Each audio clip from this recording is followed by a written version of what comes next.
상대가 누구든 이기는 게 프로예요. 흑! 반집승! 이창호가 이겼다고! 영머니 오늘의 영화는 승부. 승부는 한국을 대표하는 천재 바둑기사 조훈현, 이창호의 이야기를 그립니다. 조훈현이 제자 이창호와 대결에서 패한 뒤 다시 한번 정상에 도전하는 과정이 담겼습니다. 이것이 승부니까.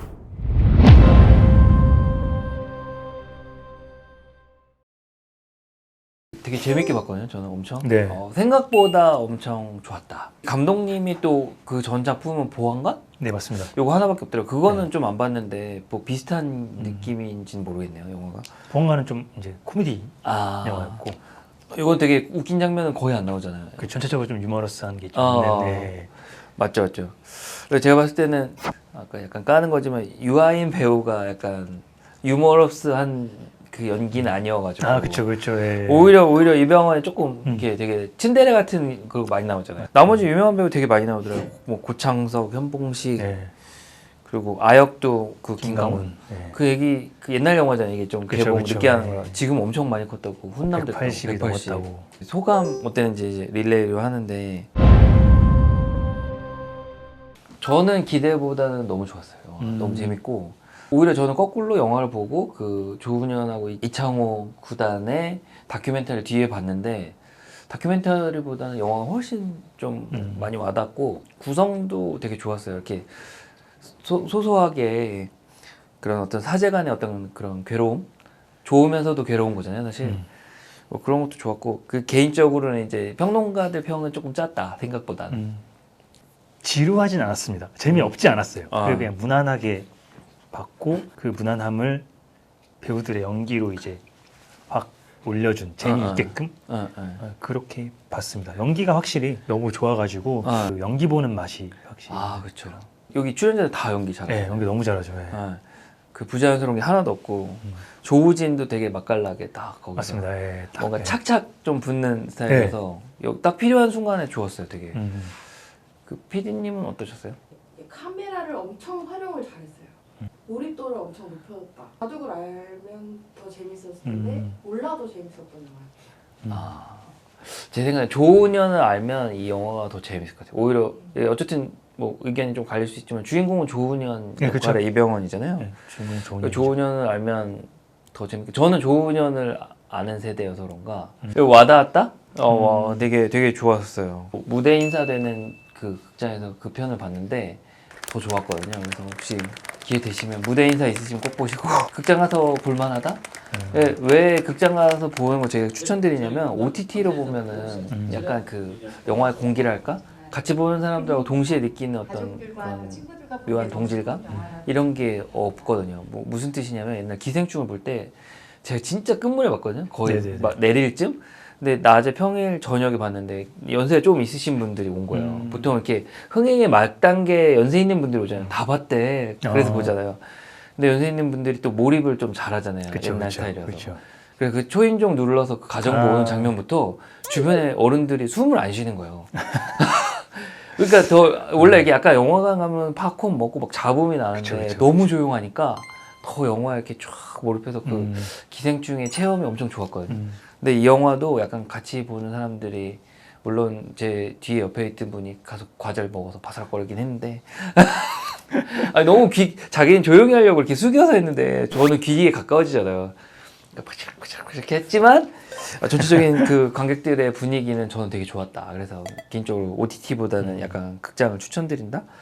그래서 손익분기점은 180만인데 한 절반 정도 가는 분위기이긴 하더라고요. 예, 맞습니다. 개인적으로 좀 잘 됐으면 좋겠다. 뻔하다는 것 때문에 어떻게 보면 좀 평이 낮을 수는 있는데 약간 개인적으로 요새 그 클래식한 게 요새 또 다시 레트로하다? 이래가지고 잘 되는 그런 분위기 아닌가. 요새 한국 영화 중에 이 정도도 안 된 영화들이 워낙 많았기 때문에 이 정도면 충분히 만족할 만한 정도가 아니었나 싶은 생각이 들어요. 특히 올해 나온 영화 중에. 조금 아쉬운 거는 이창호 구단이 얼마나 대단한 사람인지 사람들이 더 많이 알면 이 영화가 더 그쵸, 재밌는데 이제 촬영 때문에 막 이거 찾아봤는데 그 바둑을 바꾼 뭐 세 사람을 이렇게 꼽더라고요. 바둑 저도 잘 모르는데 바둑 둘 때 유리한 형세로 이끌어가는 그 모양이 있어요. 눈 목자 형태를 놓거나 네네네. 그 룰이 있는데 그걸 맨 처음에 한 사람이 있고 그 다음 유명한 사람은 그 조훈현 구단의 사형 바로 사형. 그 사람이 메인이 제자가 3명인데 그중 한 명은 일본인, 그 다음 한 명은 중국인, 한 명은 조훈현이었는데 조훈현보다 거의 30년 선배인데 오청원 한국식으로 부르면 그런 이름인데 그분이 요 앞에 그 기보 형태 하는 거를 또 바꿔갖고 또 한번 되게 패러다임이 확 바뀐대요. 그 바둑에. 그다음 이창호 구단은 그 여러분들이 되게 이해하기 쉽게 설명하면 알파고가 바둑 두는 방식이 이창호 구단이 두는 방식이래요. 뭐냐면 미래의 경우의 수를 미리 계산해서 거기도 나오잖아요. 승부에 이기는 거에 최적화돼 있잖아요. 조훈현은 약간 여기서도 영화에 나오지만 폼을 조금 따지잖아요. 낭만이 있잖아요. 질 때 지더라도 뭔가 이렇게 그 기세라든지 이런 거 설명하는 이창호는 약간 최적화. 그렇죠. 최적화. 그러니까 정말 승부만을 위한 기계. 그래서 뭐 찾아보니까 알파고랑 비교하는 거에 대해서 본인한테 뭐 묻는 영상도 있고. 근데 기본 큰 틀은 알파고도 그렇다더라고요. 이기는 데에만 집중한대요. 몇 점 차로 이기느냐. 근데 이창호도 그게 가능하고 실제로는 그런 계산 능력이 엄청나게 인간을 초월해 뛰어난 저희 이세돌을 알지만 사실 이세돌보다는 이창호 구단이 더 강력하다? 뭐 이렇게 보면 그거 알고 보면 영화 더 재밌을 것 같다. 그렇죠. 알면서 훨씬 재미있게 볼 만한 영화. 네. 사실 유아인 배우한테는 좀 미안하지만 15세를 연기하기에 너무 노인이 나이가 들어서 나와서 그게 영화로 볼 때는 몰랐는데 실제 그 나이가 15세인가? 그 정도밖에 안 돼요. 그러니까 그 배우가 싫다기보다는 실제를 생각했을 때는 좀 더 어린 배우가 출연하는 것도 좀 괜찮았지 않을까? 뭐 약간 이병헌은 잘 찰떡 같다고 생각했습니다. 왜냐면 그 조은영 구단 특징 너무 잘 흉내를 냈더라고요.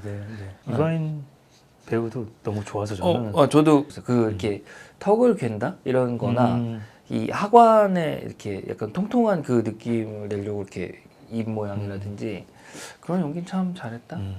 본의 아니게 약간 디스하는 것처럼 했지만 그건 아니고 명장면 우리 또 얘기해 보는데 명장면은 거꾸로 해볼까요? PD님부터. 흑돌 뒤에 하얀색 돌이 놓여져 있는데 그 아웃포커싱을 후광처럼 보이게 해요. 이렇게 약간 수평으로 찍은 거 네, 그 맞아요. 바둑판에 이 카메라가 오른쪽으로 쓱 움직이는데 그게 백돌이었어. 이 카메라 감독 누군지 제가 너무 카메라를 되게 신경 쓰는 공등이라서. 포커스가 딱딱 맞아 떨어진다 이 말씀이시죠? 이 부분 쇼츠로 만들어서 카메라 감독님한테 보내드리고 싶네요. 기자님.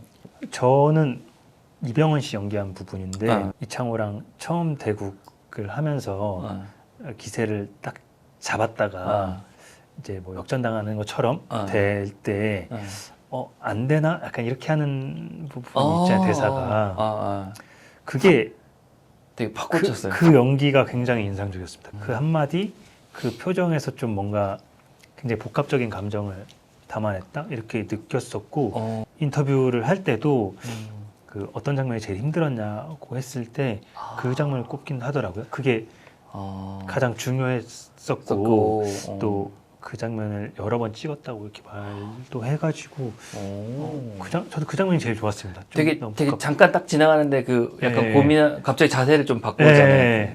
이겼다고 생각했는데 안 되나 약간 이렇게 하는 게 굉장히 그 대사가 되게 심플한데 모든 걸 다 좀 축약해서 함축해서 보여주는 느낌이 들었습니다. 원래 감독님들 항상 칭찬 많이 하는데 별거 아닌 장면인데 결국 이 승부 때문에 갈등이 조금 생겨서 이창호를 내보내잖아요. 집에서 이사 가면서 그 이삿짐 그 장면이 되게 좋았어요. 그래서 눈 오는 날 이사를 가는데 그 이창호 짐 중에 바둑판이 있는데 눈이 쌓여 있었던 커버가 잘 안 돼 있으니까 다 대화하고 있는데 그쵸. 이병헌이 배경처럼 뒤에서 눈을 막 이렇게 손으로 쓰는 장면을 보고 그래서 아버지랑 그 유아인이 이제 차를 탔는데 이창호 구단이 아버지가 스승님이 주신 거야. 그래서 옛날 구겨버렸던 처음 이상하게 둔다고 화낼 때 구겨버렸던 그 기보를 이렇게 딱 다림질해서 넣어준 걸 보고 이 장면이 약간 이 영화의 주제 스승과 제자는 저런 거지. 눈 닦아주는 거는 유아인이 못 봐요. 그리고 그거를 그 자기가 이렇게 그 눈앞에서 구겼던 종이를 이렇게 소중하게 스승이 갖고 있었다는 걸 제가 몰랐잖아요. 그래서 아, 그 부분이 어떤 함축적으로 그 별거 아닌 시퀀스인데 아, 그 조훈현이 제자를 얼마나 아끼는가. 한 집의 가족처럼 살았던 사이인데 이런 갈등이잖아요. 이걸 기뻐할 수도 없고 뭐랄까 얼마나 괴로웠겠어요. 그것도 마냥 슬퍼할 수도 없고 또 그쵸, 이상한 그쵸. 것도. 그 장면이 조훈현에 대한 모든 걸 딱 담고 아, 조훈현이 정말 대단한 사람이다. 저는 그렇게 느꼈죠. 실제 조훈현도 그렇게 칭찬을 했더라고요. 내가 뭐 바둑계 기원 바가 없더라도 이렇게 그 이창호라는 친구를 내가 좀 가르치기도 했고 이창호 바둑에 조금이라도 도움이 됐으면 이렇게 바둑계 전체의 기여한 것 같아 너무 기쁘다. 막 이런 거기 자랑스럽다 이렇게 이병헌도 얘기하잖아요. 근데 이 영화는 전체적으로 저는 담백해서 좀 좋았습니다. 어. 좀 더 과장하고 좀 더 어. 이렇게 좀 격하게 표현할 수도 있는데 이병헌 연기도 그렇고 조우진 연기도 약간 그- 담담하게. 예, 뭐 당신이 나한테 꽂은 칼이 몇 개인데 이렇게 얘기를 할 때도 되게 담담하게 네. 말을 하는데 그게 더 와서 꽂히잖아요. 맞아요. 그런 것들이 과하지 않고 좋았던 것 같아요, 전체적으로. 그리고 그 다큐가 있거든요. 옛날에 KBS인가 찍은 네. 그거가 있어서 또 좀 더 담백하게 찍은 것 같아요. 그 둘이 승부하다 말고 밥 먹으러 가요. 한마디를 안 하는. 이게 무슨 감정일까 이런. 그니까 아쉬웠던 점은 좀 없었어요. 이제 와이프는 바둑을 저도 잘 모르지만 와이프는 더 모르는데 모름에도 불구하고 이런 어떤 승부의 긴장감이나 이런 건 잘 느꼈대요. 근데 이 뭐 개가라든지 바둑을 모르면 이게 왜 중요한 포인트인지를 좀 깨닫기가 어렵잖아요. 물론 이제 그 이창호가 생각하는 경우의 수를 보여주는 건 되게 좋았고 처음에 이창호 구단이 이렇게 조우진을 이길 때 마지막까지 막 치열하게 싸워서 이렇게 돌을 세는 그 장면이 나오는데 바둑을 모르는 사람은 이게 이겼나? 졌나? 근데 조우진이 세면서 한마디 던질 때 그게 약간 울림이 있는데 졌다는 거에 그 바둑의 승부를 모르는 사람은 누가 그걸 설명해 준까지는 좀 그 울림을 못 느낀다. 바둑을 알아야 딱 느낄 수 있는. 그래서 뭐 그거는 이제 현실적으로는 어렵지만 바둑을 알면 더 재밌는데 그 부분이 좀 아쉽다. 옛날 그 1승에서도 제가 얘기는 배구 룰을 알아야 더 재밌는데 아, 그런 건 감독이 약간 고민일 것 같긴 한데 네. 그러니까 1승이 김혜경처럼 나- 까메오로 재미로 오. 너무 진지했으니까 그쵸, 그쵸. 나와주는 건 어땠을까. 그러고 보면 엔딩이 머리에 많이 안 남는 거는 좀 아쉬울 수도 있겠네요. 그 승부가 이렇게 정점을 딱 찍고 조금 뒤에가 있잖아요 생각보다. 있죠. 그래서 오히려 더 기억이 안 남는 인터뷰 뭐였지? 약간 네. 저는 두 가지 정도 있었는데 일단은 그 극 중에서 마지막 대국 할 때 캐스터가 이제 설명을 하잖아요. 그 굉장히 유명한 캐스터잖아요. 스포츠 캐스터 정우영이라고. 그게 좀 저는 별로였습니다. 굉장히 극적인 어떤 효과를 내기 위해서 그 캐스터 목소리를 쓴 것 같은데 저는 그 목소리에 되게 익숙하거든요. 그분이 이제 야구 중계를 계속 하시는 분이니까 요즘 분이잖아요. 그분이. 근데 이제 그분이 거기서 그 옛날 배경인 영화에서 그분 목소리를 뭔가 전달이 되고 오히려 어색한 거네요. 네, 오히려 저는 좀 극적인 긴장감을 조금 떨어뜨리는 게 아닌가 싶었고 그리고 대국 연출 하는 부분은 퀸스 갬빗을 많이 참고한 것 같다라는 느낌. 제가 그걸 안 봐갖고 비슷한 느낌이 있나 보네요. 그 대국 할 때 뭐 체스잖아요. 체스 말들 움직이고 막 이렇게 하는 장면들이 굉장히 비슷합니다. 그래서 제가 그 김영주 감독님 인터뷰할 때 여쭤보긴 했었어요. 퀸스 갬빗 얘기를 좀 꺼내니까 촬영 들어가기 전에 퀸스 갬빗을 보셨다고 하더라고요. 그래서 아무래도 그 영향이 뇌리에 남을 수 있죠. 퀸스 갬빗을 보신 분들은 아마 제가 무슨 말을 하는지 아시지 않을까. 퀸스 갬빗을 봐야겠네. 근데 퀸스 갬빗 재밌습니다. 그것도. 그 조훈현이 옛날 그 바둑을 중계를 했잖아요 TV에서. 네. 그러면서 지금 뭐 놓은 게 무슨 뜻입니다 설명하는 장면 같은 거를 카메오로 조훈현이 나와서 지금 본인이 본인을 설명하는 거죠. 이를 갈고 나왔나 봅니다. 이렇게 해서 딱 그런 걸 해야 그래도 괜찮을 것 같다는 생각이 드네요. 피디님 얘기 듣고. 미식가도 그렇게 하죠. 그쵸. 그러네. 금용적인 얘기가 뭐가 있을까? 네, 사실 조금 고민했는데 되게 중요한 포인트를 하나 찾았어요. 그 이제 이창호 구단이 바둑을 두는 코어가 뭐냐면 지지 않는 바둑. 네네네. 싸움을 하지 않고 마지막 승부에 마지막 이기는데 포커스가 모든 게 맞춰져 있잖아요. 근데 약간 제가 이쪽 일을 하면서 기조가 여러 가지 바뀌는 트레이딩 관련해서 바뀌는데 옛날에는 뭐 기억하실지 모르겠지만 화려한 뭐 펀드맨, 이제 화려한 뭐 트레이더 이런 게 되게 어떤 선망의 대상, 개인의 능력이 뛰어나고 막 돈을 혼자서 막 엄청 버는 약간 선견지명이 있어가지고 맞아요. 이제. 그런 이렇게 뭐 선구자적인 이런 트레이더가 있었지만 현재 지금의 증권사는 그런 사람은 환영받지 못하는. 왜냐면 지금은 좀 더 그 이창호 구단과 똑같아요. 지지 않는 투자 매매가 더 중요한 거예요. 여기도 최적화가 또 되고 있는. 그래서 최대한 그 위험의 경우의 수를 얼마나 통제하고 관리하느냐가 핵심이거든요. 그래서 옛날에는 뭐 약간 예를 들어 연예 그런 건 똑같은 거죠. 연예기획사가 슈퍼스타고 조용필 딱 구하면 이 회사 바뀌잖아요. 그렇죠. 그렇죠. 지금은 약간 균질화된 가수들을 만들어내면서 거기서 생기는 시너지를 추구하잖아요. 골고루 수익을 내야 되고. 네네. 그래서 뭐 한 명이 팍 튀어도 되지, 튀는 게 당연히 제일 좋지만 그 안전하게 운영하는 거. 그래서 가장 중요한 게 매매를 할 때 손익의 비대칭성을 이해해야 된다. 무슨 얘기냐면 이런 거 한번 대부분 생각 안 해보셨을 텐데 제가 100만 원이 있어요. 100만 원에서 50만 원을 잃으면은 50%가 남잖아요. 그렇죠. 그래서 50만 원 남은 상태에서 수익을 100% 내면 얼마예요? 50만 원 남은 상태에서 네. 100만 원, 다시 100만 원. 다시 100만 원이죠. 그러니까 손해를 보고 다시 수익으로 메꾸려면 훨씬 어렵다는 거예요. 근데 처음에 100만 원에서 100% 나면 200만 원이잖아요. 그렇죠. 네. 그러니까 그 한 번 손해 난 거가 수익 내는 것보다 더 나한테 치명적인 거예요. 그리고 또 하나는 투자 자금이 무한대가 아니기 때문에 이거를 계속 잠식시키면은 진짜 누가 봐도 그냥 돈 버는 구간인데 돈이 없어서 투자를 못하는 거예요. 뭐 적당한 예인지 모르겠지만 제가 코로나 직전에 이렇게 돈을 모아가지고 대출금도 갖고 이렇게 좀 현금을 쓴 거예요. 네네. 코로나 빵 터졌는데 뭐 주식시장 난리 났거든요, 처음에. 그래서 딱 이렇게 반등할 때 제가 또 IMF를 겪은 세대여가지고 IMF 때 그렇게 바닥을 찍으면 올라오는 걸 봐갖고 투자를 해야겠다. 그래서 이렇게 진짜 짜투리 돈 뭐 몇십만 원씩 해서 좀 그때 잘 나가는 주식들을 산 거예요. 네네. 수익이 나는데 보통 이제 그러면은 저 같은 업종 사람들은 대출을 또 받아서 투자도 하거든요. 근데 일단 직원은 그 회사에서 대출 받는 그 주식담보대출이나 이런 게 안 되고 그러면 일반 대출을 받아야 되는데 또 빚을 갚자마자잖아요. 그렇죠. 그러니까 또 받기가 싫은 거예요. 그렇죠. 약간 그 묘한 보상 심리? 이렇게 해서 잃으면 너무 아깝기도 하고 그래서 돈을 못 벌었습니다. 잘. 저희 딸을 맨날 놀리는.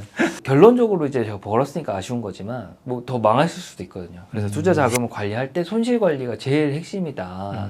돈을 지키면서 이겨야 된다. 그래서 가장 제가 옛날 전 직장에 이제 제가 모셨던 팀장님의 스승인데 그분이 매매를 좀 화려하게 했어요. 많이도 벌었지만 엄청 많이 잃은. 근데 그분이 지금 본인이 하는 말이 말도 안 되겠지만 잘 들어보라고. 매매를 하면 무조건 첫 매매는 벌어야 된다. 그게 설명하는 거예요. 그래서 뭐 그런 얘기 다들 하거든요. 그리고 두 번째 매매부터는 또 잃어서는 안 된다. 돈을. 그래서 뭔 소리야? 무슨 호랑이 풀 뜯어먹는 소리 같은. 근데 그분이 말한 게 요체가 있는 거죠. 이렇게 손실 관리를 해야 된다. 절대 잃으면 회복할 기회가 없어진다. 투자에서 왜 매매 금액을 늘리는 게 위험한지를 누가 이제 인터넷에 네. 글을 올린 걸 좀 봤는데 요약을 하면 이 사람이 이제 매매 잃고 따는 거는 랜덤으로 넣고 그다음 대신 이제 손실 볼 때보다 이득이 더 많이 나게 그렇게 금액을 조정한 거예요. 뭐 제가 10,000원을 잃으면 20,000원 벌고 네. 이런 식으로 조정을 해놓고서는 투자 금액을 자기 전체 금액의 뭐 50% 60% 이렇게 늘려가는 식으로. 근데 40~50%쯤 되면은 거의 전액을 잃을 확률이 생겨요. 그리고 투자 금액이 10% 언더거나 막 이렇게 작은 금액으로 하면은 수익 금액은 작아지지만 벌 확률이 더 올라가는 거야. 그래서 여기서 손실 관리가 진짜 중요하다. 그래서 만약에 뭐 이걸 보시고 투자를 생각하시는 분은 장기 투자는 뭐 이 사람 100% 맞지는 않습니다. 이 인터넷 글 올린 분의 생각은 장기 투자는 전체 금액의 20% 이상 손해를 보면 회복하는데 힘들다. 그리고 되게 짧은 기간 샀다 팔았다는 전체 투자한 금액의 2%를 넘지 않게. 왜냐면 이건 여러 번, 뭐 10번도 사고 팔 수 있으니까 그렇게 손실 관리가 생각보다 조금 빡빡하게 해야 된다. 그 보면 이창호 구단도 뭐 반집차 승리를 많이 하잖아요. 근데 결국은 좀 잃는 걸 본인도 감안하는 거거든요. 그치만 결국 그 승부에 영향을 주지 않는 수준에서 하는 거다. 이창호는 그러면 주식을 했어도 잘했어요. 충분히 그랬겠죠. 계산이 일단 되니까. 그분은. 네. 그리고 막 이건 좀 여담인데 한국인들 중에 그래도 투자에 나름 재능 있는 분들이 저는 한 두어 분 봤거든요. 정말로 재능이 있어요. 근데 조금 근데 개인적으로 그게 재능이라고 표현할 수 있을 정도인가요? 그렇죠. 외국에 하이 프리퀀시 매매라고 해서 고빈도 매매가 있는데 그냥 이해하기 쉽게 설명드리면 누구보다 조금 더 싸게 사서 누구보다 조금 더 비싸게 팔 수 있는 거를 기술적으로 IT 기술적으로 그걸 유도해서 돈을 버는. 그럼 단순히 감은 아니고 그게. 그쵸. 거기에는 뭐 더 복잡한 이론은 그 가격이 항상 회귀할 수 있는 중심의 이론가를 찾는 거 뭐 이런 복잡한 이론들이 있지만 코어는 누구보다 유리한 거래를 할 수 있는 어떤 IT적인 테크닉이 들어가는 거거든요. 근데 요거의 코어는 누구보다 조금만 싸면 돼요. 많이가 아니고. 왜냐면 엄청 많이 사고 팔 거니까 조금만 더 남들보다 싸게 사고 조금만 더 비싸게 팔면 그 완성되는 구조거든요. 요체는. 이거를 되게 긴 기간 미국에서 그걸 연구하고 월스트리트에서 발전해서 뭐 IT까지 접목해서 하는 거잖아요. 이 요체가. 이 요체를 감각적으로 이렇게 하면 돈을 벌 수 있다고 느껴서 손으로 하는 사람들이 있었어요. 손으로 누구보다 빨리 사고 누구보다 빨리 파는 거예요. 한 분은 그냥 제도권, 저희 같은 금융권 매매를 그렇게 했고, 제가 한 분은, 또 한 명은 아프리카 BJ인데 이분 되게 젊은 친구인데 100억을 벌었거든요. 비트코인으로. 근데 비트코인 100억을 벌 때 그 사람이 프로게이머처럼 손이 엄청 빨라갖고 약간은 다를 수 있는데 이런 요체를 쓴 거죠. 좀 가격 차이가 더 많이 내려간 거를 좀 빨리 사서 그거를 조금 더 올라오면 파는 그걸 손으로 한 거예요. 그래서 이거는 사실은 저는 이 일을 하니까 그런 고객을 보면서 이제 외국 고객들을 보면서 배운 거지만 깨달아서 한 거잖아요, 이 친구들은. 그렇죠, 그렇죠.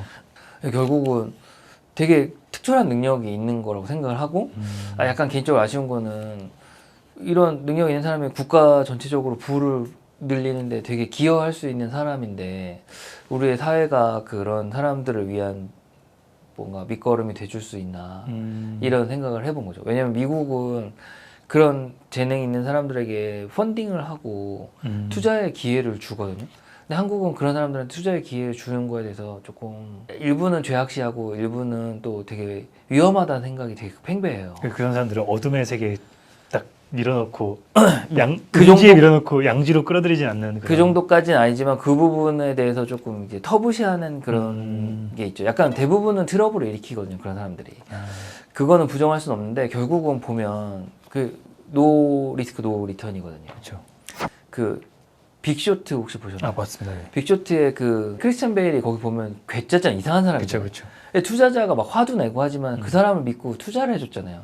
결국 엄청 물론 약간 미국 망가지는 걸로 돈을 벌어서 좀 도덕적이냐는 문제는 있지만 엄청 많이 돈을 벌잖아요. 이런 게 조금 받아들여지는 문화가 있어야 그런 뭔가 창의적인 창출이 되는데 그런 게 좀 아쉽다. 그래서 한국은 자꾸 투기적인 거래에 대해서 죄악시 되는 그런 게 있는데 물론 부작용이 많다는 건 저도 부정하지는 않는데 그렇게 특별한 사람이 있잖아요, 세상에. 그 사람들을 사회에서 부정해야 되는 것인가 이런 생각이 드는 거죠. 개인적인 생각입니다. 저는 그분들을 도와주고 싶거든요. 너무 특별한 재능이 있잖아요. 그리고 그거 아니어도 되게 위험한 상품을 나름 되게 열심히 공부해서 하시는 분들이 많아요. 그분들이 어떻게 하면 돈을 잃지 않게 도와줄 수 있을까? 이런 거에 좀 사회가 더 관심을 기울여야 되지 않나? 왜냐면 잃어서 화난 사람들한테 포커스를 너무 많이 맞추거든요. 근데 그분들을 보호하는 것도 중요하지만 잘하는 사람이 더 잘할 수 있게 해줘야 되지 않나? 뭐 이런 개인적인 생각? 그게 전체 부를 늘릴 수 있을 확률이 높다. 이렇게